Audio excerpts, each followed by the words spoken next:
Assalamualaikum warahmatullahi wabarakatuh. Apa kabar anak bapak semua? Semoga kalian sehat dan dalam lindungan Allah Subhanahu wa taala. Amin amin ya rabbal alamin.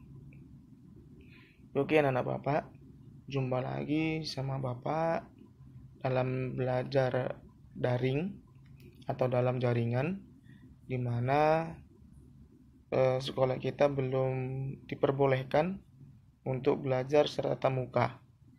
Untuk itu, agar kalian tidak tertinggal mata pelajaran, Bapak akan memberikan materi berupa video yang bisa kalian simak atau tonton di Google Classroom maupun di channel YouTube yang sudah Bapak buat. Nah, apa itu materinya? Silakan anak-anak Bapak lihat sampai habis, dan apabila ada tugas, silakan dikerjakan dan direspon cepat. Nah, berikut videonya.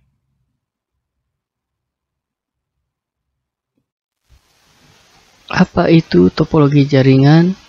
Itulah yang akan kita bicarakan di video ini. Sekarang, topologi adalah tata letak bagaimana jaringan berkomunikasi dengan perangkat yang berbeda. Dan ada beberapa kategori topologi yang berbeda. Ada kabel dan nirkabel.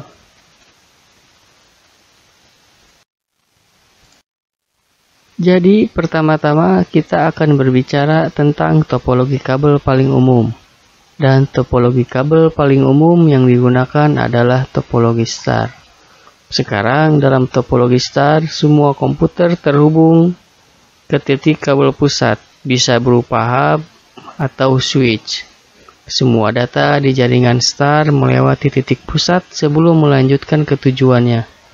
Sekarang salah satu manfaat utama topologi ini yaitu, jika salah satu komputer gagal atau ada kabel putus, komputer lain tidak akan terpengaruh, karena setiap komputer memiliki koneksi kabel sendiri. Namun, selain keuntungan, ada juga kelemahan pada topologi star. Jika hub pusat atau switch mengalami kegagalan, maka semua komputer di titik pusat itu akan terpengaruh, dan ini merupakan kegagalan satu titik. Jika ini terjadi, maka seluruh jaringan akan mati. Tipe topologi lain disebut ring. Topologi ring adalah jenis konfigurasi jaringan di mana setiap komputer terhubung satu sama lain dalam bentuk lingkaran atau cincin. Jadi setiap komputer di cincin ini tepatnya memiliki dua tetangga untuk keperluan komunikasi. Setiap paket data dikirim di sekitar ring sampai mencapai tujuan akhir.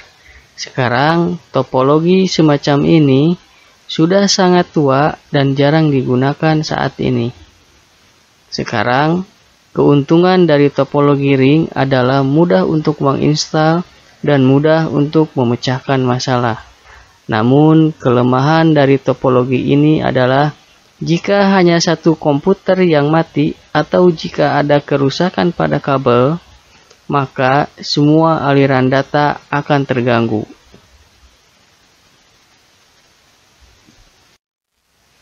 Dan yang berikutnya adalah topologi bus. Topologi bus adalah teknologi yang sangat tua dan seperti topologi cincin tidak banyak digunakan saat ini.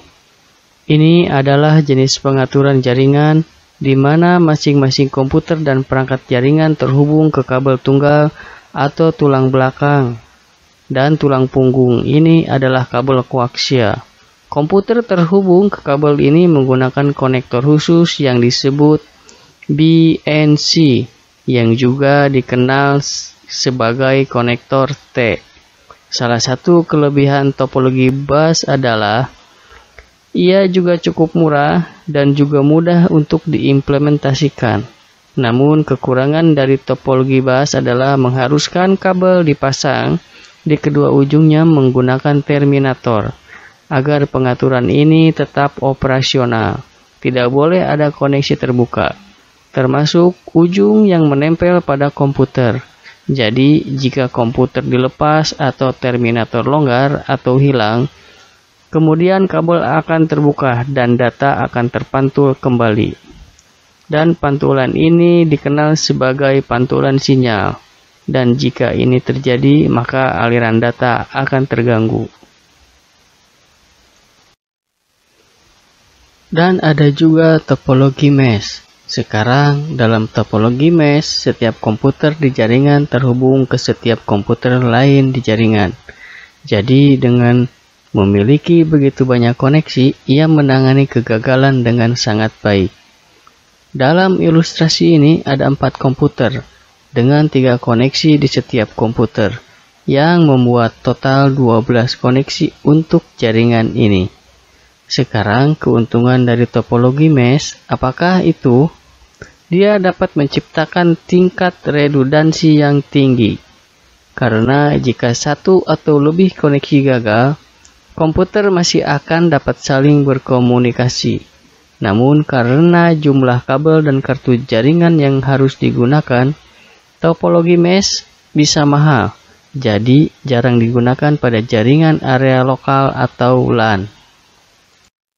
Ada juga yang menggunakan terutama pada jaringan area luas seperti internet.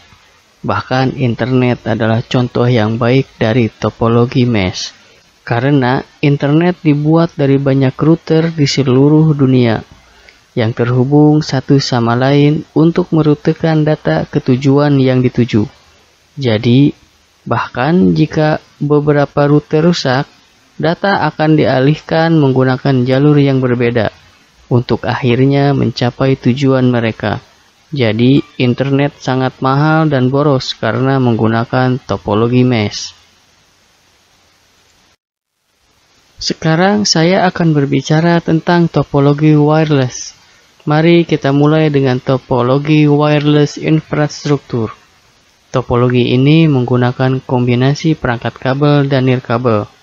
Sangat mirip dengan topologi star, di mana Anda memiliki perangkat kabel seperti komputer ini di sini.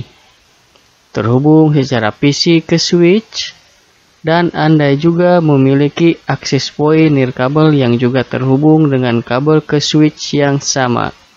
Sehingga perangkat nirkabel seperti laptop, tablet, ponsel, dan lain-lain dapat terhubung secara nirkabel ke jaringan.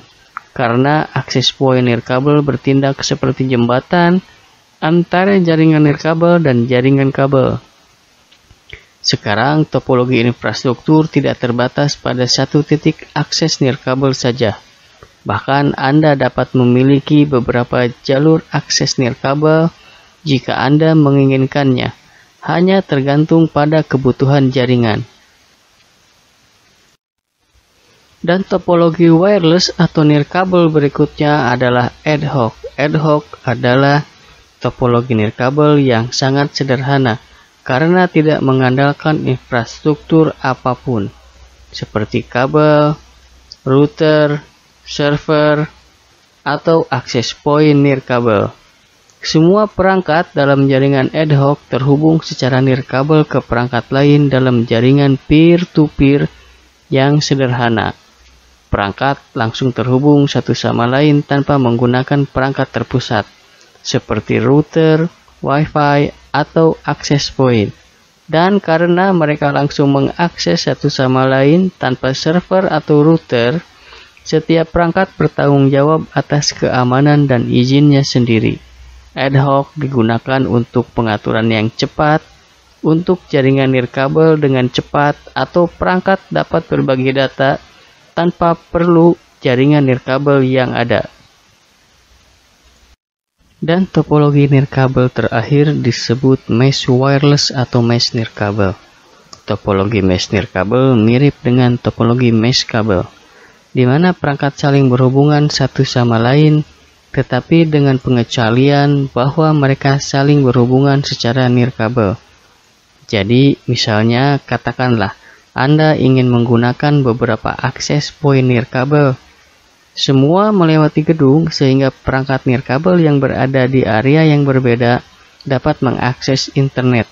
Jadi biasanya Anda akan memiliki modem yang membawa internet ke dalam gedung, dan kemudian Anda juga akan memiliki switch yang terhubung ke modem.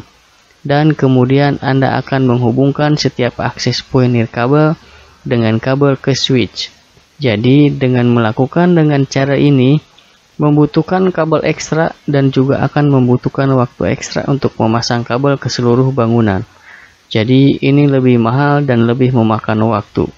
Sekarang topologi mesh nirkabel akan mirip dengan pengaturan awal, tetapi tanpa perlu kabel tambahan. Dalam topologi mesh nirkabel, setiap akses point nirkabel akan berbicara dengan akses point nirkabel lainnya untuk membuat koneksi internet tanpa batas, agar perangkat nirkabel dapat terhubung. Jadi, dengan laptop ini di sini ingin mengakses internet, ia akan terhubung ke akses point nirkabel terdekat, dan kemudian akses point ini akan menyampaikan koneksi ke akses point berikutnya, dan kemudian yang berikutnya, dan akhirnya menemukan jalan kembali ke modem. Jadi, tidak peduli akses point mana yang terhubung dengan Anda akan tetap memiliki akses internet, karena semua akses point berkomunikasi konstan satu sama lain dengan modem. Dan bahkan jika satu atau lebih akses point akan gagal, itu tidak masalah, karena jalur lain akan mengubah rute data. Jadi topologi nirkabel dapat diandalkan karena koneksi internet tersebar di banyak akses point nirkabel.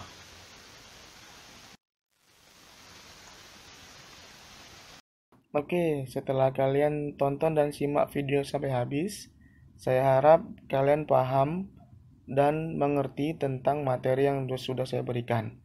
Nah, apabila ada kendala dan kurang paham, bisa tanyakan saya langsung, baik melalui chat di Google Classroom atau melalui WA saya.